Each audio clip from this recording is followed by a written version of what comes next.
Hello and good morning, everyone, and welcome to your morning briefing for Wednesday, the 12th of March, 2025. I'm your host, Mike Shelby. Thanks to Jared and Robert for filling in for me the past couple of days. Robert, let's go ahead and jump inside the Beltway here. This continuing resolution passed by the House. Good morning, Mike. So yesterday, the House passed this continuing resolution in a 217 to 213 vote, and now it's headed to the Senate floor. But a vote on it has not been scheduled yet. When I checked the floor schedule earlier this morning, and Senate Democratic leadership are not saying how Democrats are going to vote. What's important about this is that the House left D.C. last night. Both Democrats are at a House retreat, and Republicans are also on recess.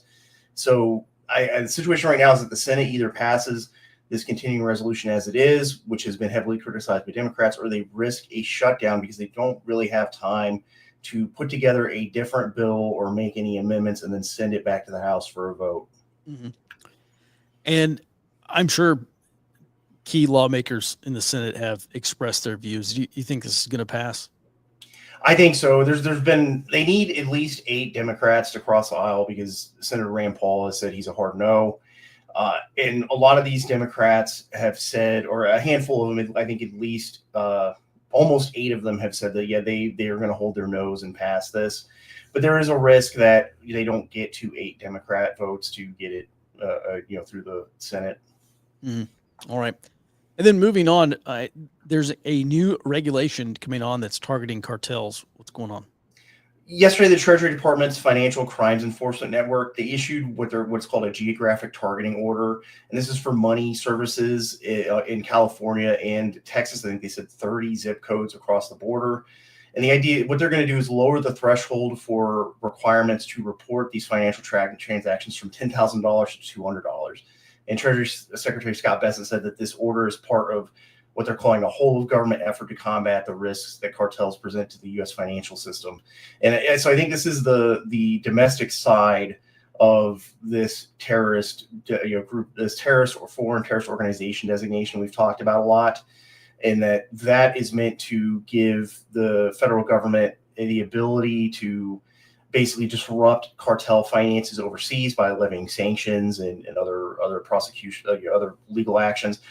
In this case, I think it's meant to frustrate the cash exchanges that cartels make across the border using these money exchanges because they're lowering the threshold. So now if they want to avoid these reports, they have to move money basically in lower than $200 amounts. And it also, I think, is going to expand the collections they're able to make on these cartel finance networks that are moving this money across the border. Mm-hmm.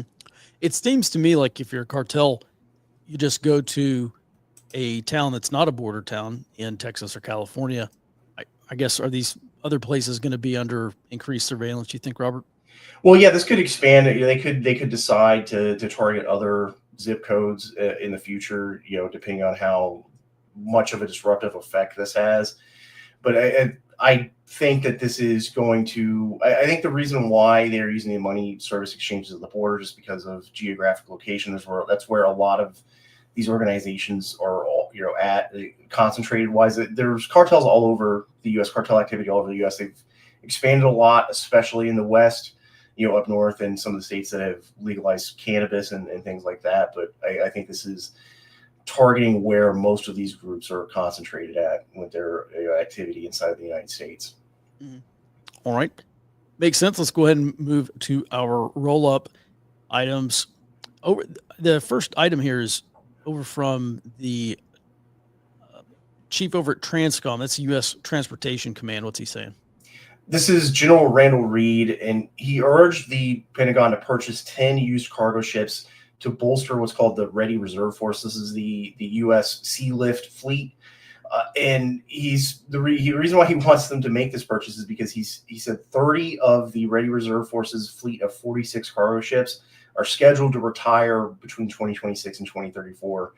And I went through a hearing yesterday on the state of U.S. shipbuilding. And really the problem here is that U.S. shipbuilders are not able to meet demand. They're at capacity right now. In the case of especially military ships, some of their costs have tripled to actually produce these ships. Now, the downside to this that we've talked about before when this plan was floated is that this will put money likely directly in the hands of Chinese shipbuilders and thereby the Chinese government, because they're going to buy these used ships, and then the people selling those ships are then going to turn to Chinese shipbuilders to purchase new cargo ships. Mm-hmm. All right. This brings up a good point with 25% tariffs on steel taking effect on steel imports. It seems to me like that's going to slow down production and increase building costs as well, right? Correct. Mm-hmm. We'll go. Yeah. This morning at midnight, the Trump administration's across the board 25% tariffs on steel and aluminum imports went into effect. And what this is doing is removing exemptions from a previous 25% steel tariff during the first Trump administration, and then raising the aluminum tariff from 10 to 25%. This is mostly targeted at these countries that did get exemptions, like Mexico and Canada. And Canada, as we saw last night in this back and forth between Trump and Doug Ford, they account for 54% of aluminum imports. And I saw this morning that the U.S. aluminum importers have been kind of pricing in the expectation of this tariff. So there's a measurement called the U.S. Midwest Premium for aluminum prices, and it hit a record high yesterday, and this is the highest since 2013. Mm-hmm. Yeah, I can tell you, well, I guess secondhand, some good friends of mine here in town run a metal fabrication shop, and when these tariffs started being thrown around, I went and asked them, I said, where do you get most of your steel from? And I said, Mexico, or I said China. I asked if it was China or Mexico, and they said Mexico.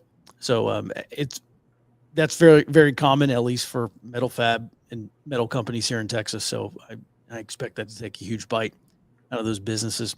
Speaking of Texas, let's move on to this measles outbreak. You said it's getting worse. What's going on?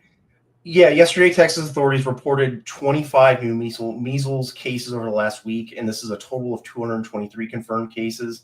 And the CDC said that there have been confirmed measles infections across 12 states so far since they've started tracking this latest outbreak. And there's a lot of what I've seen is seems to be harping on vaccination, but I think this is the result of likely the immigration crisis we've been experiencing under the Biden administration, heading into the Trump administration, bringing back infectious diseases that have either been heavily suppressed or eliminated in the U.S. So this is kind of a secondary effect of the immigration crisis. Is I think we're going to start seeing more of these infectious diseases that were uncommon in the United States making a comeback. Mm.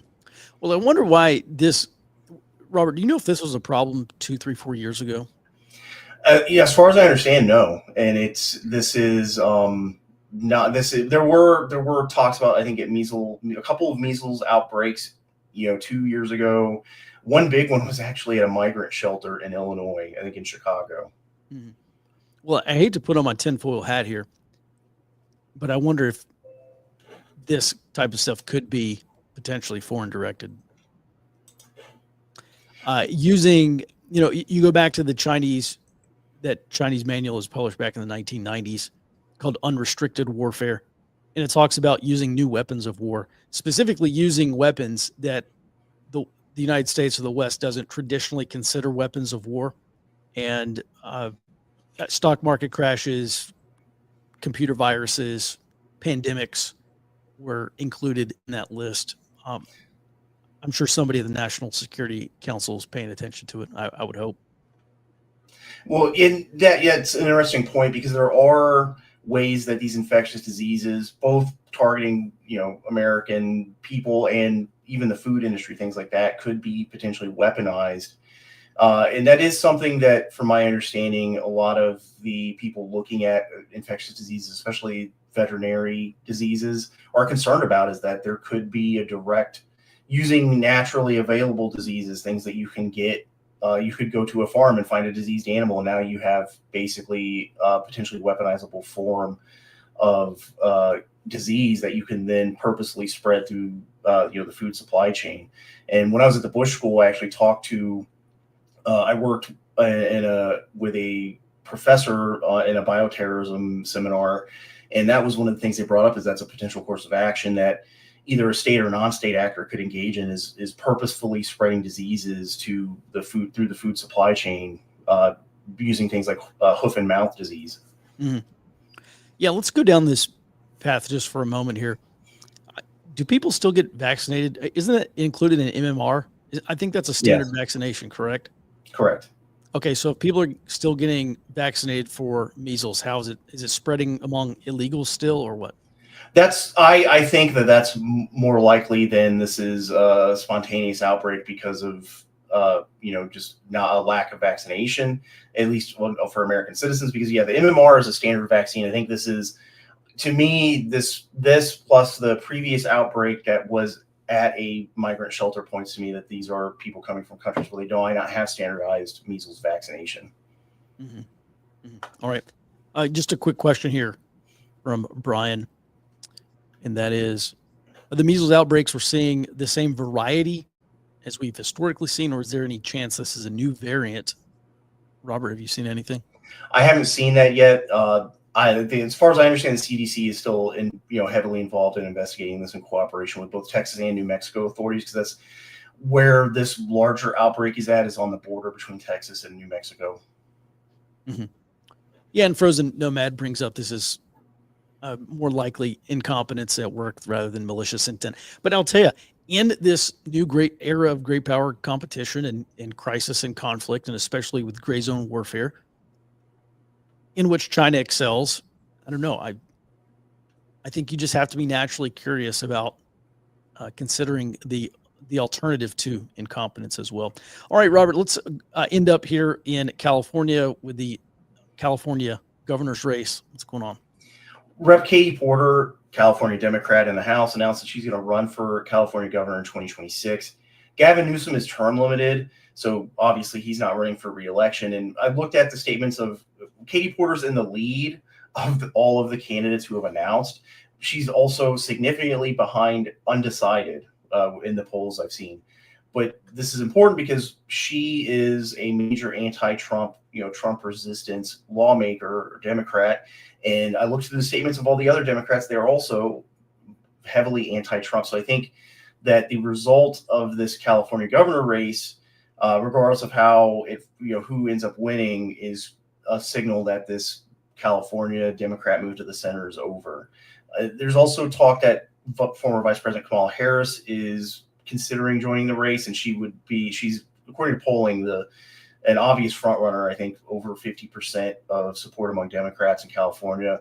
So I think either way this shakes out, this ends this, I think, California Democrat move to the center. Mm-hmm. It should. All right, thanks for that, Robert.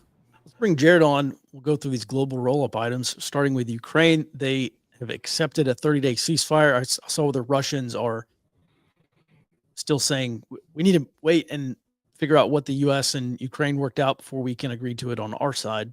What's going on? That's actually the follow-up to the Ukraine's acceptance envoy. Jared, you were cutting out really bad. I'm not sure. Maybe we can try to refresh your connection or something there. We're going to try to bring Jared back on in just a second here.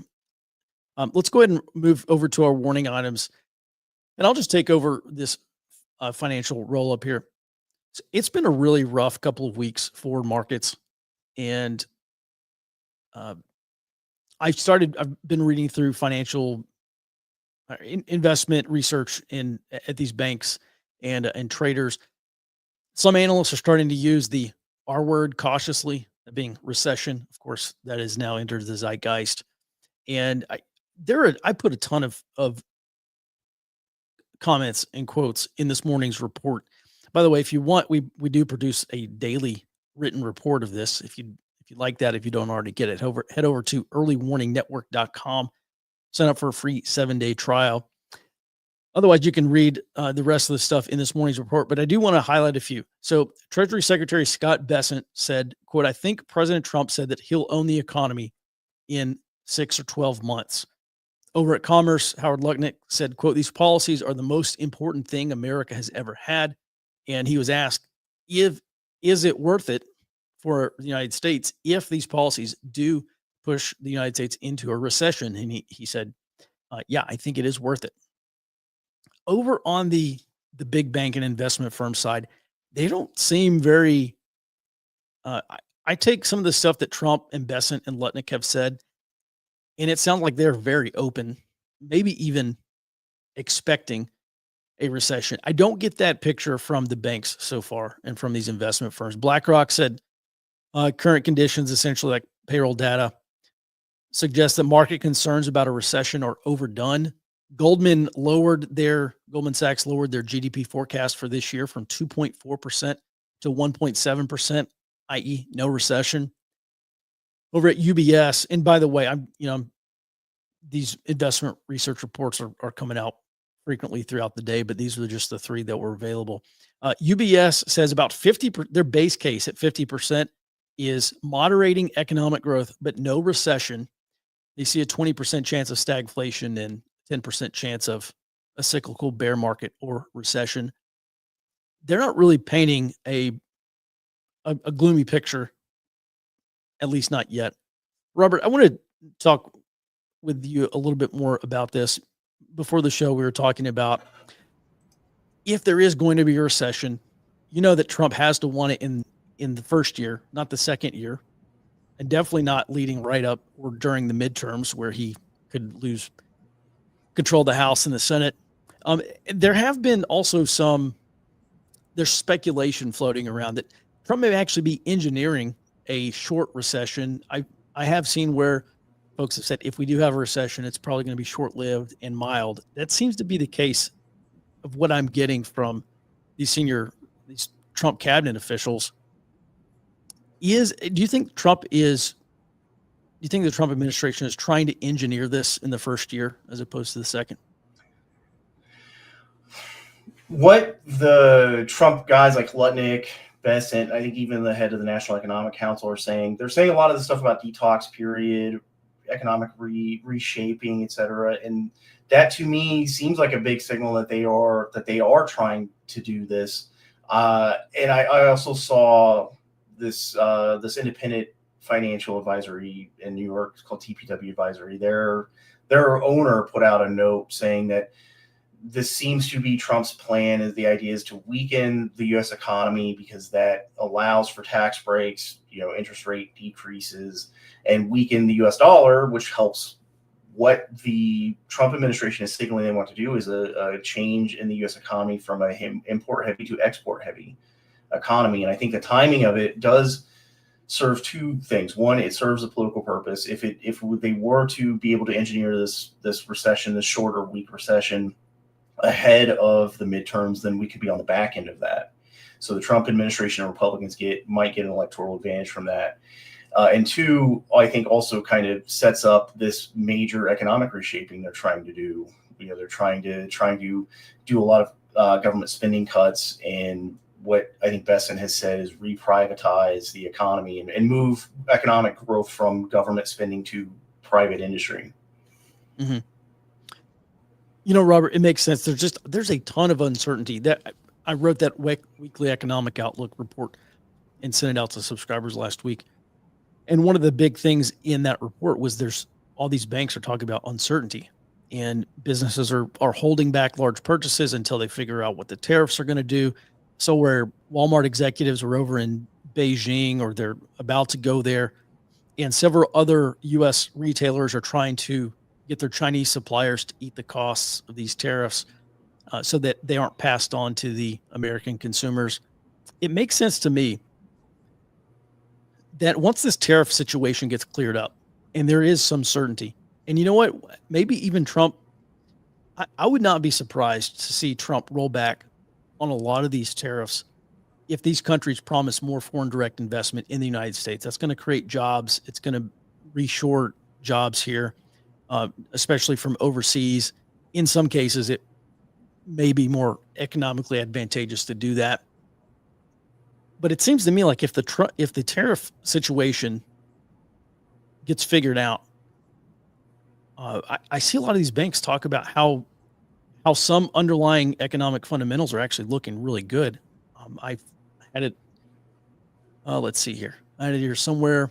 BlackRock's talking about positive payroll data still looking good. Merrill Lynch said that underlying financial conditions are, quote, supportive of economic growth and risk assets in the near term with volatility likely as tariffs remain a concern. This is very important. They say, quote, the triple engines of solid consumer services spending, corporate capital investment, and manufacturing are revving up. So it seems like, Robert, some of this may get cleared up, and we may actually have the quote unquote soft landing where maybe we do have moderating growth, but no recession. I mean, that seems to be one potential. Also, the average recession is something like 10 or 11 months.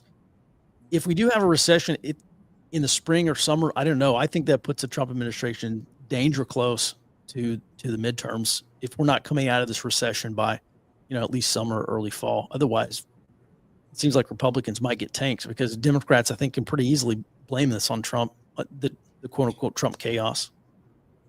Well, and I think they're already kind of starting that messaging campaign. So, during the Biden administration, there was all this messaging about how the stock market is not the economy. Well, now I'm seeing a lot more both lawmaker and media coverage of, the stock, the market over the last 2 days, basically saying, I think starting this messaging campaign against the Trump administration's economic policies by saying that it's crashing the economy.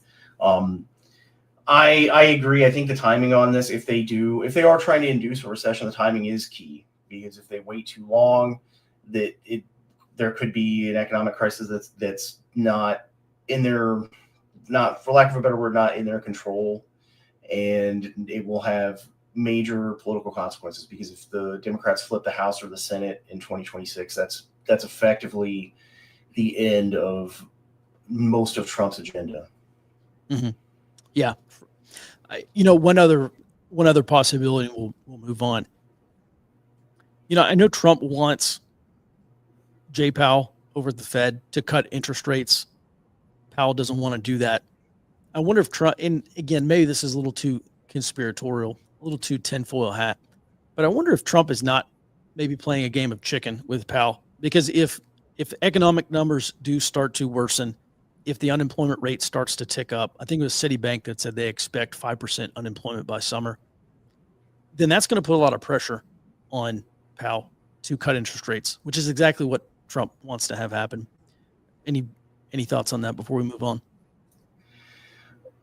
Yeah, well, that would seem to be really the only move I think Trump has, because he's talked about have more direct control over the Federal Reserve, and that's gotten a lot of pushback even among Republicans. So I think that is a non-starter, and that seems the inducing a recession to get interest rates down seems to be the most likely path forward for Trump to get those interest rates down. Mm-hmm. All right. And by the way, even though Citi says they expect the unemployment rate to reach 5%, first of all, that's obviously not the real unemployment rate, but 5% unemployment, that's still full employment. It's less than 1% from where we are now, but 5% is not a recession unemployment number. All right. We do have some questions about this that we'll get to here in just a moment. Let's try to bring Jared back on. Jared, let's start back here, and it looks like your connection's much better. So let's start. Ukraine accepted a 30-day ceasefire. The Russians are holding off and saying, well, we need to see what's in it. What else is going on? Yes, and National Security Advisor Mike Waltz is taking it personally to Russia, so we will have them review it and then send a counteroffer and carry on from there. Over in the Red Sea, the Houthis are resuming their Red Sea operations by striking Israeli ships. Now, this is not going to raise prices, simply keep prices higher. We covered a couple of months ago the shipping companies that are involved saying, yeah, we don't intend to go back right away because we expect them to resume operations if they do stop. So it will maintain. Greenland just had their election yesterday. Sorry. And the top two winners for their parliament were pro-independence parties. The larger winner prefers a slow independence with no outside support, and the second largest is pro-quicker independence, so getting it done and over with, because it's been about 15 years that they've been working on this, and is very vocally pro cooperation with the United States. So it looks like I think we're going to see some movement fairly quick. I don't have a good enough baseline to give an estimate on the time, but I do think that the pro US side will at least push for a quicker resolution to this. Mm-hmm. And Colombia reports a 150% migration increase from Mexico. So it's actually going in reverse at this point. Now, this is coming from Migration in Colombia. They're reporting that 12,000, and this is all Venezuelans, 12,000 Venezuelans from Mexico and Panama came during the first 2 months during 2025. This is 2.5 times the amount from the same period of 2024. And they reported that none of these encounters were even deportees. They were all people that were trying to get into the United States, realize that that's not a possibility anymore, and they're coming back. And in addition to that, they reported that they've seen a 61% decrease in Darien Gap crossings going from Colombia to Panama. So just massive cessation and reversal of migratory flows. Mm-hmm. And then lastly, we've been talking a lot about nuclear over the past about year, I think it's almost now. Just yesterday, Google, Amazon, Occidental, which is an Asian company. Yes, thank you. And IHI Corps, which is a Japanese heavy machinery company, signed a pledge with the World Nuclear Association to help triple the global nuclear energy output by 2050. Now, what really caught my attention here is it's Google and Amazon. That's a lot of capital to invest right into nuclear. They're also tech and defense contractors. So I think this could significantly speed up the viability of actually making a tripling by 2050. Mm-hmm. And this is just for global nuclear. This is not for the United States, correct? It is, but they don't specify where the output will be. So being that Google and Amazon are defense contractors as well, I think we could see quite a bit here in the United States. Not to mention there are still small modular reactors and some nuclear progress being made here in the U.S. So they're incentivized to move back. Mm-hmm. And maybe in countries where there are large U.S. bases as well. All right, let's end here in China. They say they are going to increase dual-use internal technologies. This came out of the National People's Congress, which was last week? Yes. Mm-hmm. Now, this was specifically from the military delegation, hence the focus on them here in the picture. And what they intend to do is increase military and local collaboration. This includes joint land use planning, so have it be civilian and military again, do military and local lab projects, and transforming local emerging field resources into war preparation. That's stuff like AI, drone technology. Actually, the small modular reactors, again, would fit into that pretty neatly. Now, all of these actions, what we're seeing here is first and foremost, Chinese deterrence for homeland strikes. They don't want homeland strikes in the Pacific or in any Pacific war. It makes it really hard to do that if there are civilians on the line there. In addition to that, any sanctions on these groups would likely then be that would try to target the PLA, the People's Liberation Army, would then also affect civilians pretty broadly. So I think that would increase their resolve to go to war overall, because any sanctions laid on the PLA would necessarily affect civilians in a blanket term. Now, all of this can then create a feedback loop, making China more confident that they will evade the worst possible outcome, and that they have greater outside incentive pushing them toward going to war, because they're already being economically attacked from their view anyway. Mm-hmm. So is this akin to like Hamas or Hezbollah building these weapons facilities and alongside and like hospitals and children's schools and daycares, and is this essentially what they're trying to do? Deter any foreign power like the United States or anyone else from striking a PLA site because they're going to kill civilians there? I think that's pretty fair comparison, actually. Yeah. Mm-hmm. All right. Amazing. All right. Thanks for that, Jared and Robert. We do have a couple questions here that we'll get to. I don't know. Jared, there's one good question, or maybe a couple good questions. Can you just tee those up real quick, please? All right. Ben asks, government spending appears to have had a very Keynesian impact on the economy. I would say that's an understatement. How quickly do you expect a more market-oriented economy to buoy the market? Well, I think quickly is probably a poor choice of word. I don't expect it to happen quickly at all. You could just look at the trillion plus $2 trillion deficits that we're going to run. I think through maybe the rest of this decade. I doubt Trump can get a balanced budget. I'll just be honest. I think there's too much that needs to be cut.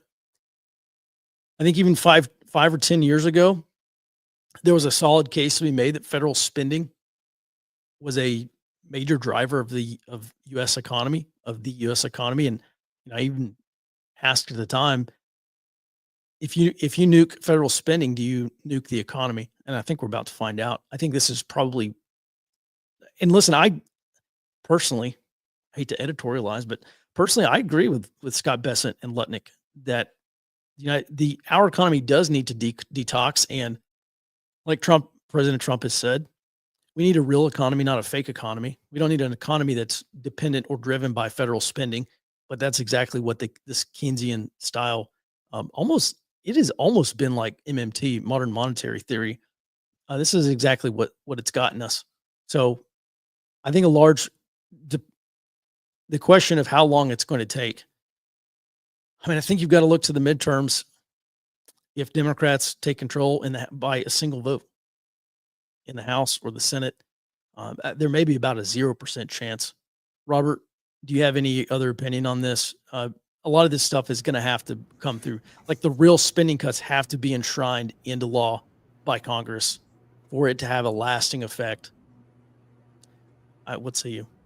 Correct. Yeah, exactly. And because the Trump administration, what they're pushing for is a decision on that Impoundment Control Act. And I'm not, I don't have a read yet on where that's going to go because it's still got to make its way to the Supreme Court. And yeah, they would require a bill, and they tried to do that with the continuing resolution. That was part of this whole fight that everybody was warning about a potential shutdown the last couple of weeks, is that Republicans were trying to enshrine those cuts in a bill, and they're going to need that in the long run, because if Trump does everything by executive order, I think we've seen over the past 2-3 administrations that if he does this, the next Democrat administration is just going to reverse it. And they're not going to run into trouble with the Administrative Procedure Act or any of these other issues that the courts have used against the Trump administration to block executive orders. Yeah, so the answer to the question is really it kind of first depends on who runs the Congress for the next 2 years after 26. All right, and then we did have one or two other questions, Jared. All right, considering all the fake jobs reports put out, only to be revised down later, is DOGE not just cutting back the fake jobs the Biden administration created to prop up a fake economy? Listen, I think for at least the last year, like 2023 into 2024, on average, anywhere between 25 to 30% of all jobs created in this country happen at the local, state, or federal level. Just so basically, you take those jobs reports, and even though they were revised down repeatedly, revise them down by another 25%, and that's how many private jobs were actually created. So, Robert, I mean, I don't think DOGE has been able to cut enough jobs. I mean, I know the probationary employees have been let go, and how many 70,000 or something like that. How many people took that early resignation gig?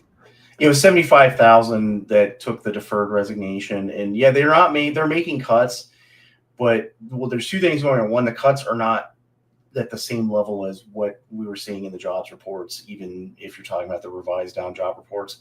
And two, some of those are being hired back because they made basically across the board cuts of probationary employees in some of these agencies.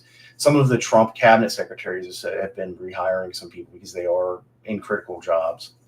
Mm-hmm. Mm-hmm. All right. Well, I hope that answers your question. All right. Frozen Nomad says, I still wonder if the U.S. economy and markets will do better compared to the rest of the world, simply because money will be fleeing places like Europe, where economic, business policy, and outlook are negative. I don't know. Germany's talking a big game right now about reindustrializing, and what did they say? Whatever it takes, they're going to build back a military. And was it the EU or somebody? They just signed on to some $600 billion defense production budget or something like that. They're expanding defense spending. So I see maybe a little bit of life breathed into Europe. It's still not a place that I would want to put my money. I'd much rather bet on the United States. Jared, looked like you had something to say. You're muted. Sorry. Yes, the Germans, it turns out that quite a few European countries essentially made like kind of sovereign wealth funds or savings accounts that were allocated but not ever used. So they're intending to use those for, hey, here's how we reindustrialize. We'll just use this spending that's already spent on, putting it back in. And Germany, I think we covered just a little bit ago that they're even talking about switching over automotive makers into tank. They're trying to get VW to make weapons again. Yeah. So quite a bit. And when you take into account the places that already have places up and running that provide common goods like the Eurofighter or the Rafale, you can just say, hey, yeah, you want to do it here. All your blueprints, R&D's already done. There's an opportunity for rapid reindustrialization, but I think also the fear of war will still drive money out of Europe. Mm-hmm. Well, I think, that's exactly what I was going to say next. I think Ben makes a great point because Europe is dealing with probably an even worse energy outlook than we are. Speaking of Germany, their Green Party has pushed them to completely retire nuclear power plants. So now they've got to, if they want to reindustrialize, energy is like the linchpin for this, I think. And that's what the Trump administration has said too. They've pointed to cheap energy as the linchpin for reindustrialization because that makes everything more expensive, not just production, but also moving things around, because more expensive gas to go into your trucks, the more it costs to ship things, the more expensive fuel for ships, the more it costs to ship things. So my outlook on Europe is that I think they're dealing with a much more intractable energy problem than even we are, because they also don't have really a domestic gas and oil industry. Like, this has been a major thing with Russia, is they've been dependent on Russian energy to power, for heat and power. Their problem is going to be that they just don't produce anything, and their solution is nuclear, because it doesn't, they can buy the uranium, the nuclear fuel, produce the energy domestically rather than buy it. But now they have a major headwind because they have pushed to denuclearize. Mm-hmm. But, well, on top of that, remember we covered the issues over in the Sahel last year. That was one of France's primary sources for uranium, which hinders nuclear. Now they're not getting it from Africa, so they're going to need a new source. And I think it was Australia said they were going to try to keep producing, which Australia is one of the top producers in the world, if not the top producer. So it may be that we see those supply chains stretched a bit. Mm-hmm. And didn't it come out that Russia was backing some of those green parties in Europe to bring down all the nuclear plants to basically keep? I don't know how a green party can want to bring down nuclear plants or whatever, but basically Russia was just trying to keep them dependent on Russian oil and gas. So, all right. Yeah, that's my understanding. And then also, I mean, the Green Party, specifically in Germany, kind of gave the game away after the last nuclear power plant was shut down, was retired, as they just, if I remember correctly, just basically admitted that they didn't have an actual, climate change problem with nuclear energy. They just wanted it gone. Mm-hmm. All right.